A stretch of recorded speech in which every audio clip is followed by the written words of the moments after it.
के नए variant Omicron से इन्फेक्शन के मामले लगातार बढ़ते चले जा रहे हैं। इतवार के रोज कई रियासतों में इस किस्म से मुतासरा मरीजों का पता चला। इसके बाद मुल्क में ओमिक्रॉन से मुतासरा अफराद की तादाद 492 तक जा पहुंची है। केरल में ओमिक्रॉन के 19 नए मामले रिपोर्ट हुए, जिससे रियासत में केसेस की तादाद 57 हो गई है। इनमें से 11 अर्नाकुलम में, 6 तिरुवनंतपुरम में और एक केस थ्रिसूर और कुन्नूर में दर्ज किया गया। जबकि इतवार को महाराष्ट्र में ओमिक्रॉन के 31 नए केस रिपोर्ट हुए। रियासत में इस किस्म से मुतासिर होने वालों की तादाद बढ़कर 141 हो गई है। रियासती महकमा सेहत ने एक बयान में कहा कि मुंबई में ओमिक्रॉन के 27 नए केस रिपोर्ट हुए हैं, जिससे मुंबई में केसेस की तादाद 73 तक जा पहुंची है। ये तमाम नए मामले मुंबई एयरपोर्ट पर टेस्टिंग के दौरान पाए गए।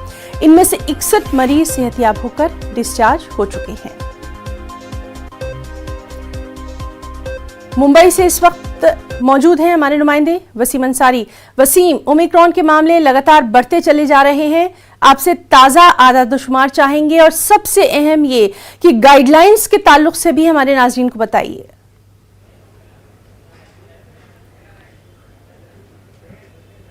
देखिए, जिस तरह से ओमिक्रॉन के जो मामले हैं लगातार महाराष्ट्र में बढ़ रहे हैं, ये जो नंबर्स हैं रोज़ाना चौंका देने वाले नंबर्स हैं। इसे लेकर महाराष्ट्र सरकार की जो परेशानियां हैं वो बढ़ती हुई नज़र आ रही हैं, क्योंकि हर दिन 30 से ज़्यादा मरीज़ सामने आना अपने आप में एक बड़ा नंबर है। एक दिन पहले की अगर हम बात करते हैं तो 30 मरीज़ आए थे, जिसमें से 29 मरीज़ मुंबई के थे। तो ये अपने आप में एक बहुत बड़ा आंकड़ा है और ये जो आंकड़ा बढ़ते हुए 141 के करीब पहुँच चुका है। अगर देश भर के पूरे आंकड़े पर नज़र डालें तो उस आंकड़ों में सबसे ज़्यादा महाराष्ट्र के आंकड़े हैं जो चौंका देते हैं। इसके साथ साथ जो कोविड के जो मामले हैं वो भी बढ़ते हुए नज़र आ रहे हैं। अगर हम पिछले एक सप्ताह की बात करें तो लगातार हर दिन 50 से 100 लोग कोविड के पेशेंट का इजाफा होता हुआ नज़र आ रहा है। और जो कल के जो आंकड़े थे वो भी चौंका देने वाले थे। 1600 के करीब जो ये कोविड के पेशेंट सामने आए थे, जिसमें तो मुंबई में 896 के करीब है, यानी कि 900 के करीब मुंबई में।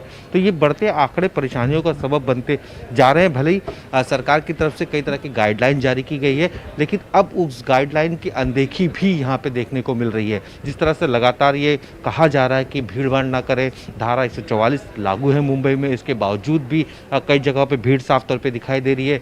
और जहाँ तक महाराष्ट्र सरकार की बात करें, जो उन्होंने गाइडलाइन जारी की थी कि सार्वजनिक स्थलों पे 4 से ज़्यादा लोग नहीं जमा हो सकते हैं। अगर तो बहरहाल महाराष्ट्र में ओमिक्रॉन के नए मामले बढ़ते चले जा रहे हैं। तशवीश का बायस है, देखना अहम रहेगा कि क्या हुकूमत आगे गाइडलाइंस मजीद नाफिज करती है। बहुत बहुत शुक्रिया वसीम तमाम तर जानकारी।